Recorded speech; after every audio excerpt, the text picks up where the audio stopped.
ಸಿದ್ಧಾರೂಢರು ಕಾಶ್ಮೀರದಿಂದ ಕನ್ಯಾಕುಮಾರಿವರೆಗೂ ಪಾದಯಾತ್ರೆ ಸಂಚಾರ ಮಾಡುವುದರ ಮೂಲಕ ವಿಜಾಪುರ ನಗರಕ್ಕೆ ಬಂದರು.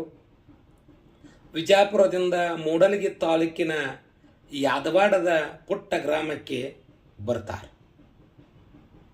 ಅಲ್ಲಿ ಯಾದವಾಡದೊಳಗೆ ಲಕ್ಷ್ಮೀಬಾಯಿ ಎಂಬ ದಂಪತಿಗಳು ಕಿತ್ತು ತಿನ್ನುವಂಥ ಬಡತನ. ಆ ಬಡತನದೊಳಗೆ ಒಂದು ಬಾಜು ಮನೆಯೊಳಗಿರತಕ್ಕಂಥ ಹೆಣ್ಣ ಮಗಳ ಕಡೆ ಜ್ವಾಲದ ಹಿಟ್ಟು ತಂದು ಅಡಿಗೆಯನ್ನು ಮಾಡಿ ರೊಟ್ಟಿ ಮಾಡಿ ಊಟ ಮಾಡುವ ಕಾಲದೊಳಗೆ ಸಿದ್ಧಾರೂಢಪ್ಪ ಬಾಕಲ ಮುಂದೆ ಬಂದು ನಿಂತು ಬಿಡ್ತಾನೆ.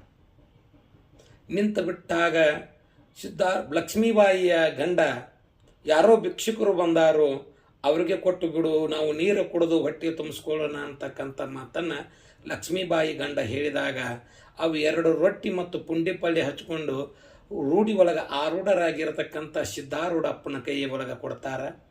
ಸಿದ್ಧಾರೂಢಪ್ಪ ರೊಟ್ಟಿ ಅದ ಕರ್ನ ತಂಗಿ ಪಲ್ಯನ ಇಲ್ಲವಲ್ಲವ ಅಂತ ಸಿದ್ಧಾರೂಢಪ್ಪರ ಅಂದಾಗ ತಾಯಪ್ಪ ಅಂತಂದು 2 ರೊಟ್ಟಿ ತುಂಬ ಎಲ್ಲ ಪುಂಡಿ ಪಲ್ಯನ್ನು ಸೌರಿ ಕೊಡ್ತಾಳ.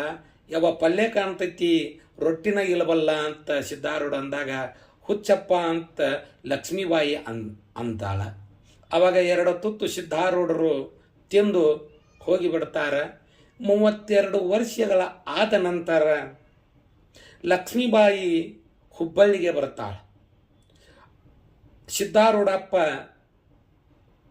ಹುಬ್ಬಳ್ಳಿ ಒಳಗೆ ಕೈಲಾಸ ಮಂಟಪ ಮುಂದೆ ಕುಂತಿರ್ತಾನ.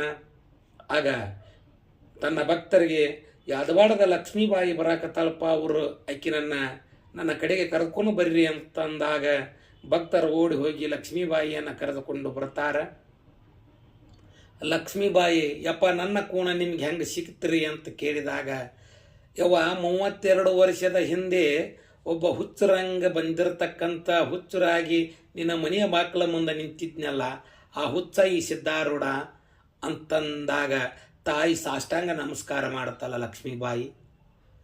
ನಿನ್ನ ಬಡತನ ಹೆಂಗೈತಿ ಅಂತ ಸಿದ್ಧಾರೂಢಪ್ಪ ಕೇಳಿದಾಗ ಯಪ್ಪ ಯಾವ 2 ರೊಟ್ಟಿ ಪುಂಡಿ ಪಲ್ಯ ಹಚ್ಚಿ ಕೊಟ್ಟಿದ್ನೋ, ಯಾವ ಜಾಗದಾಗ ನೀ 2 ತುತ್ತು ಆ ರೊಟ್ಟಿ ತಿಂದಿಯೋ ಆ ಜಾಗದಾಗ 2 ಬಂಗಾರದ ಅಂಡೆ ಹತ್ತಿತ್ತಪ್ಪ.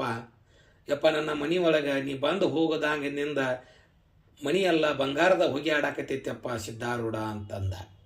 ಇದರ ತಾತ್ಪರ್ಯ ಏನಪ್ಪ ಅಂತ ಕೇಳಿದ್ರೆ, ಮಹಾತ್ಮರು, ದಾರ್ಶನಿಕರು, ದೇವಾನುದೇವತೆಗಳು ಭಕ್ತರನ್ನು ಪರೀಕ್ಷೆ ಮಾಡುವುದಕ್ಕಾಗಿ ಯಾವ ರೂಪ